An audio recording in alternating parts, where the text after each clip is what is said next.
इमरान खान की Lahore high court में पेशी से कबल चेयरमैन तहरीक इंसाफ की ज़ाती सिक्योरिटी टीम ने अहाता अदालत का दौरा किया है। पुलिस की इजाफी नफरी भी हाई कोर्ट पहुंच चुकी है। तफसीलात जानते हैं नुमाइंदा डॉन न्यूज़ राना बिलाल से। बिलाल, कहिएगा कैसी सिक्योरिटी देखने में आ रही है आज अदालत में? बिल्कुल जी, इमरान खान की लाहौर हाईकोर्ट में जो पेशी का मामला है उस दौरे पुलिस ने भी इजाफी नफरी लाहौर हाईकोर्ट में तैनात किया और हाईकोर्ट के मरकजी गेट पर पुलिस ने अपनी सिक्योरिटी तैनात किया। दूसरी जानिब इमरान खान की जो जाती सिक्योरिटी टीम है वो भी हाईकोर्ट पहुंची है और उन्होंने जो हाईकोर्ट के मरकजी गेट है वहां पर सिक्योरिटी चेक किया है और हाईकोर्ट के अंदर भी सिक्योरिटी का जो है वो जायजा लिया है। इमरान खान की सिक्योरिटी टीम के साथ इनकी लीगल टीम के मेंबर इंतजार हुसैन तंजोता एडवोकेट भी शामिल थे, जिन्होंने हाईकोर्ट के अंदर और जिस अदालत में इमरान खान ने पेश होना है उसके बाहर का जो वहां पर जायजा लिया और हाईकोर्ट के जो मरकजी गेट्स है वहां पर भी जाके सिक्योरिटी का जायजा लिया है। दूसरी जानिब पुलिस के लगभग 1500 एहलकार भी जो है वो तैनात किए गए हैं सिक्योरिटी के मामला को देखने के लिए।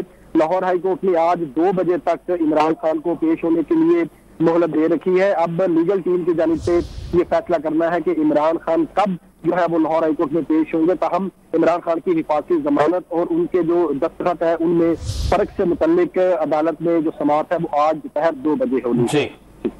ठीक, बहुत शुक्रिया आपका राना बिलाल तफसील से आगाह करने के लिए।